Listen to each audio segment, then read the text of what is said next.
Good morning, boys and girls. It's Uncle Dick again. I'm going to read you a couple of stories. So, hope you all are having a good day today. Say a special hi to Hilo and Mackay and Kieran and Beck and Nicholas and Max and Makoa and Eva and Callie. Hope you all are having a good day today. I got two books today. The first one is Kalapana, and it's about a cat. Here's the picture.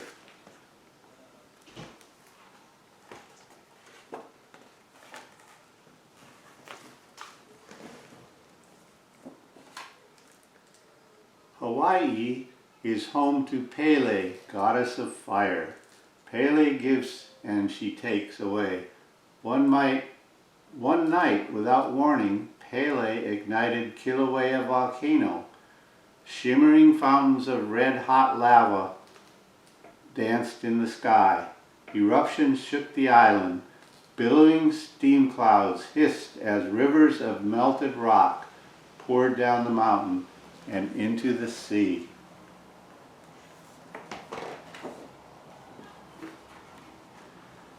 The fast, fiery fingers of lava chased a frightened kitten who had been left behind.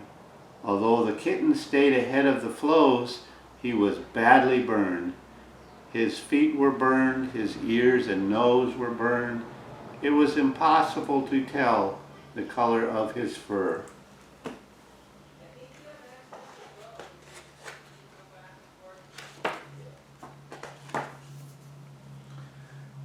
People along the road watched helplessly as cracking rocks hurled through the air. At last the kitten reached safety. Exhausted and nearly dead, even though no one thought he would live, a woman took him home. She put aloe on his burns. She gave him food and water. He was named Kalapana, after the place where she was found.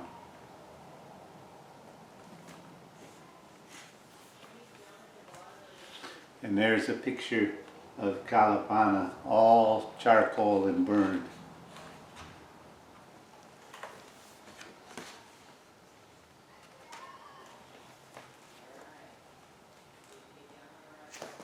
Kalapana healed, fluffy white fur with gray heart-shaped patches soon covered his body. His nose looked like pink velvet, and his golden eyes twinkled again. Kalapana appreciated all the help the women gave him, but she did not stay.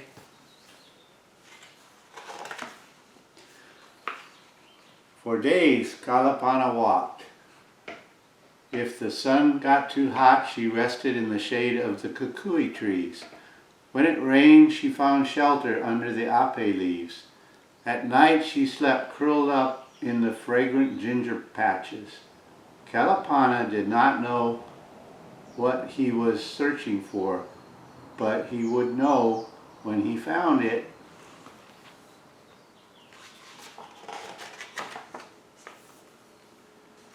One afternoon, Kalapana passed a papaya farm and saw a girl with long, dark braids.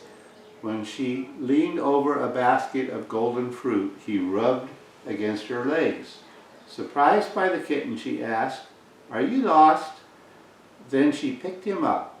While Kalapana dangled in midair, they looked at each other. They looked at each other's eyes. "May I keep him?"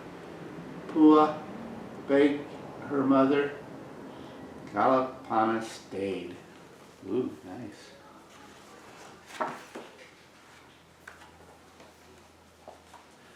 Over the years, Pula and Kalapana grew and changed.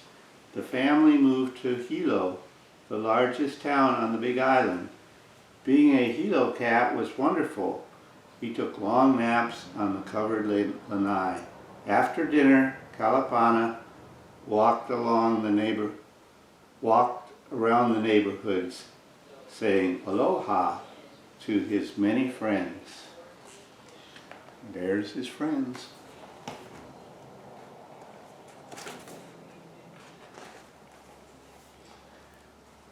One evening before bedtime, Pula and Kalapana sat outside and watched the twinkling stars in the ever-changing Hawaiian night sky. Pula knew that Kalapana was getting old. Holding him close and petting his silky but thinning fur, Pula could not imagine life without Kalapana.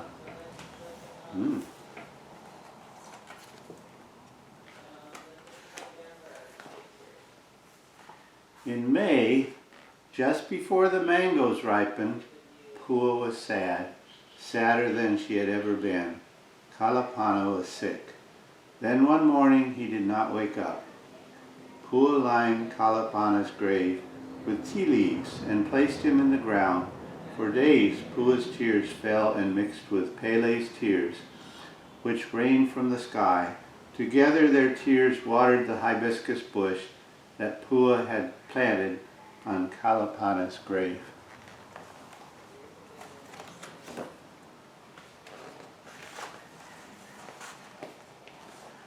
After school, Pua cared for the hibiscus. She waited and watched for a sign. Finally, a big orange flower appeared. Pua knew that Kalapana was happy because the inside of the flower center was exactly the color of his velvety pink nose. Oh, how about that?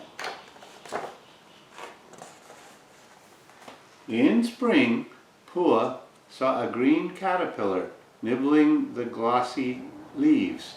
Later, she found a silver chrysalis dangling from a stem. Inside the chrysalis, amazing changes were taking place. One shiny morning, the silver sac split open and out popped a white butterfly with tiny gray hearts on its wings. Pua smiled as she watched Kalapana fly. Ooh.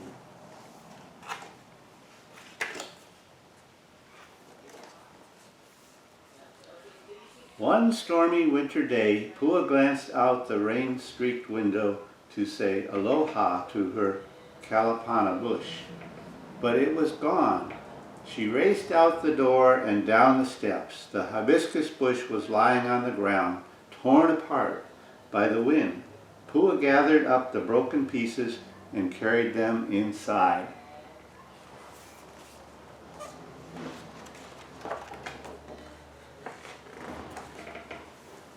Hugging the torn branches in her arms, Pua sobbed.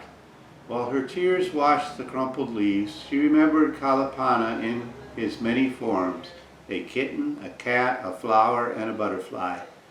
Then she had an idea. I'll take cuttings from the branches. Carefully she clipped 12 stems and planted them in pots. When Pua finished, she had a dozen little Kalapana plants sitting in a row.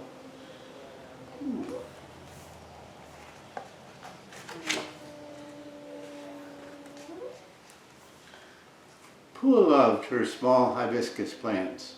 When they grew big enough, she gave them to friends. Her friends made cuttings and the cycle continued. Today, hundreds of Kalapana hibiscus bushes with big velvet pink-centered orange flowers grow in Hawaii. Later, Pua wrote Kalapana's story.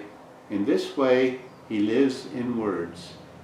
What Pua learned from Pele and Kalapana is that nothing ever dies, it only changes form.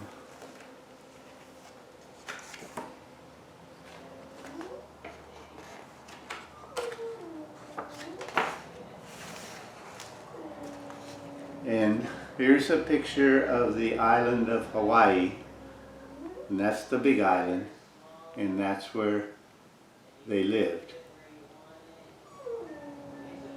And that's the end of the story of Kalapana.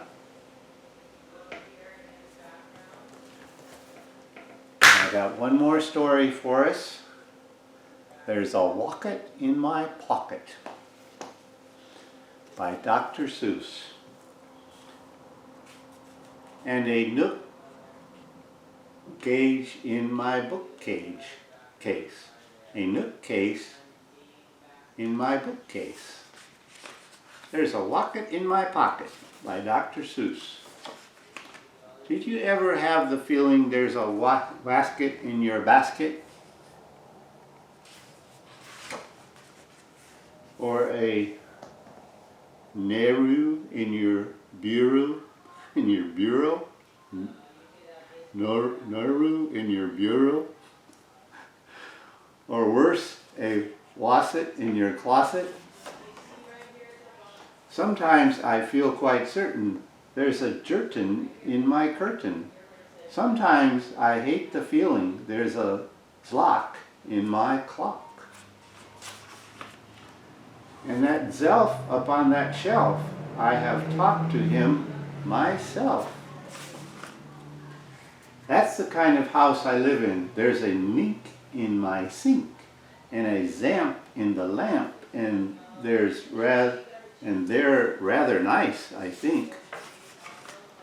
Some of them are very friendly, like the yacht in my pot, or that yodel in my bottle.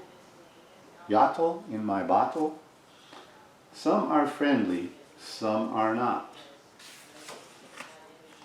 I like the zabel on the table and the ger under the chair, but that bofa on the sofa, well, I wish he wasn't there.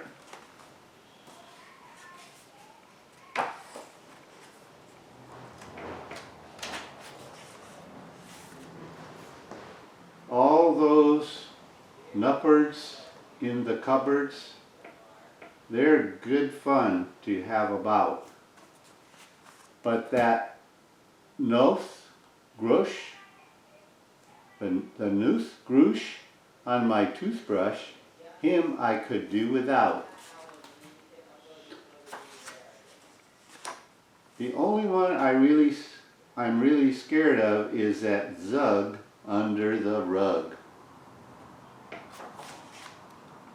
And that Quimney up the chimney, I don't like him, not at all.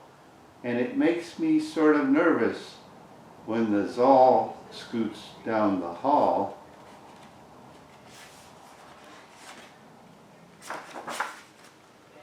But the yeps on the steps, they're great fun to be around. And so are the many, many other friends that I have found. The yeps on the steps. Like the teller, and the neller, and the geller, and the deller, and the beller, and the weller, and the zeller in the cellar. And the greeling in the ceiling, and the zower in my shower. And the Zillow on my pillow, I don't care if you believe it, that's the kind of house I live in, and I hope we never leave it. A findo in my window, and a nook case in my bookcase. The end. So, hope you enjoyed the stories, and I'll see you again next time. Bye now.